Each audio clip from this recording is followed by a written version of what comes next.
Hello guys and welcome to the first episode yet again of Ninja School Season 2. Yes, I'm actually recording this through computer now. I am this advanced.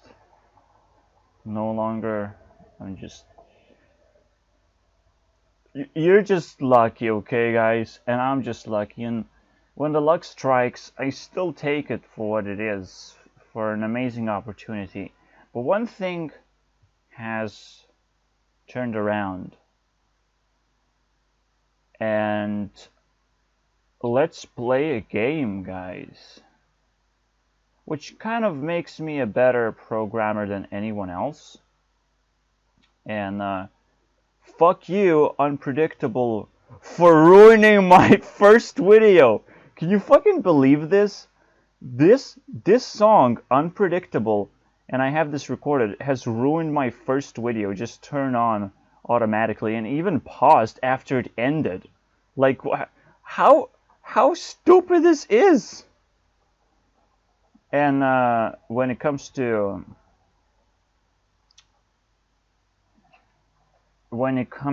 coincidences, it's the scariest thing ever. It feels like life is being controlled by something. When you encounter a coincidence, it's absolutely mind-boggling. Sometimes to read into things a little bit too deep. But Unpredictable? Seriously? Why? It ruined my video. I don't know what I was talking about. And I know my videos are gonna be super boring because it's just me talking, right? Or maybe not. Maybe that's the most amazing thing, you know, is like, you maybe listen to audiobooks. People do that, I think. You know, it's popular. And it's not a podcast, it's a game. This is going to be a game that I'm gonna play to myself and with the audience as well. The audience can participate at any point in the series. They can distract me. That has never been done before, I don't think. People allow themselves to be distracted by a suggestion, but not by an entire content bubble. There's always a catch, okay? So YouTubers don't do that because they feel important not to do that. But the catch is, anyone can distract me as long as they distract me for long enough time. So at first, I will not communicate with them. I will just read what they have to say. And if you capture my attention for long enough, congratulations. Same goes, at the very beginning, I will open up my Discord. So I will allow people to, you know, chat with me directly, pretty much. And again, take my attention, say that you deserve a bunch of points, and I will give it to them. And yes, it's annoying, the fact that someone is ascribing you points, but the fact of the matter is, if I can do it, you can do it too, right? It's a simple fact. So you can play the game by yourself as well. And that's where things get very difficult, because only good programmers can actually play a game by themselves and never ever will they consider programming a game ever again. That is a challenge. And it terrified me from the very beginning when I started going a completely different direction in life, where I don't want to make games anymore. It's too difficult. Ray tracing, revolutionary, works on my computer for some reason, and it's the software for it sucks. It works, but it sucks, you know. It needs more updates. It needs more attention. before it can be launched, right? Am I really gonna launch a rocket that's half-assed of what it could be if it just gotten a little bit of attention from people? And that's another question, really, is can you really kickstart something by yourself just through effort? Never. You can never do that. However, you can create a project that doesn't need a Kickstarter to begin with, because it's a part of your life which you are sharing. And that is simple as that. It's like, yes, social media is actually pretty blissful if you know how to use it. Congratulations. People would immediately ask why Antonym is on a first to come up on a battle royale, and I'm second. Jesus Christ, I came up with this shit. I should get points for that. First of all, this game is a lie. Liar. And it's too easy, you know. I'm participating in the game jam without programming a game.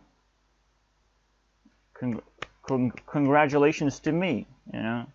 Congratulations. It is terrible.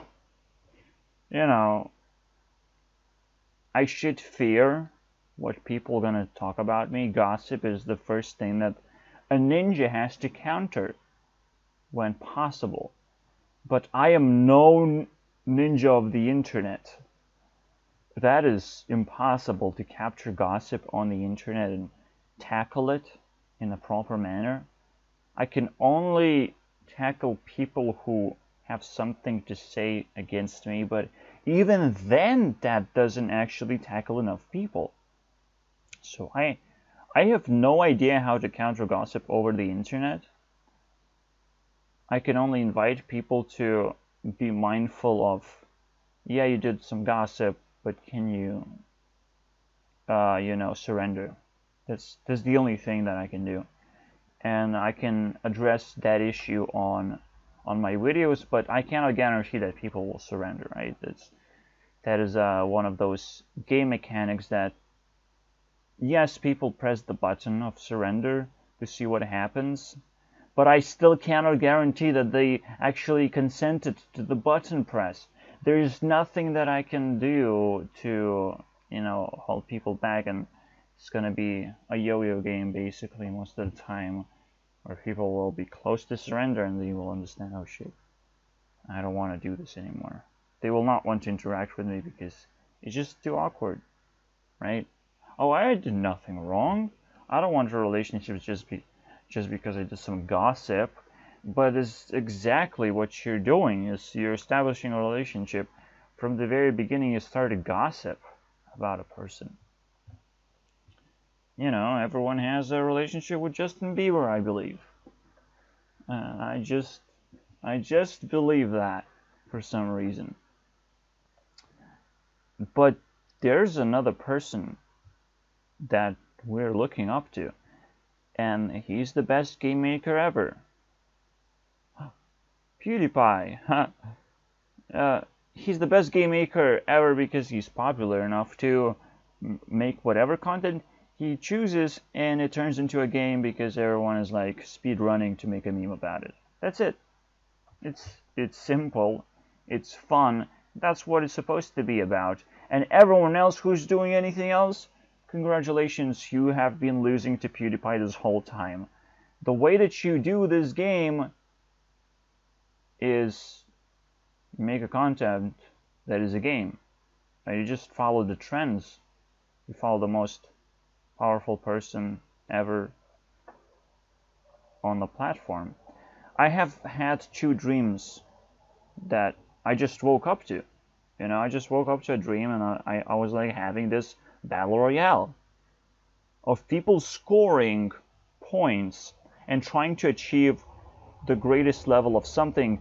And for me, it meant that I can finally get the legacy of PewDiePie. I can, not exactly I will, But I know for a fact that a creator is not a breeder. Creator creates creators. Okay, a person who's enjoying life is going to create more people who enjoy life, right? He's going to invite more people into life. But a creator like PewDiePie is going to create creators. He has a huge legacy to do in doing so, but he needs to make those choices of who's it going to be. I mean, for a long time, people have been playing board games, right? But it's almost like board games have devolved into games that you can fully control and fully expect outcomes to be delivered to you. But what games are gonna make us great at communication and understanding things? I mean, I have to have a game in order to introduce a school, because I have to make it interesting, right? I have to make it worthwhile. So even though I cannot make sure that people surrender their gossip, people will always be interested about their teacher and always try to one-up the teacher, right? Or skip the class or something for some reason. Even though you make a game out of it, even though it's interesting, people will still do some stupid shit like skip classes. Like actually look into future episodes without watching it linearly. Like what's up with that? You know you're gonna skip some important point that's probably not important. Okay, if you don't do it linearly, then think about it this way. You skip to a certain point, now you're dealing with coincidences, and that is a whole nother beast. I just talked about unpredictably ruining my video. And it's like, yes, you can say, oh, this girl is watching the screen like every other girl. Stupid. But this one is weird in particular because she almost has this emotion of like, I know what I'm doing. And that is even creepier, you know. So I don't want to go deeper into coincidences because they get pretty deep, okay? They get pretty deep and annoying. Okay, another coincidence that I found is like this metaphor of liar. Like, why do noses get longer? Pretty easy, right? To make you distinct, to make you known for your lies, and it gets pretty difficult to lie, right? But the length of your nose actually doesn't tell how often do you lie, so that still, you know, allows you to be a good liar if it just lengthens incrementally. I mean, everyone lied in their lives. We don't have any physical features displaying that we're liars, right? So that doesn't work in real life. I don't know. It's a terrible idea, but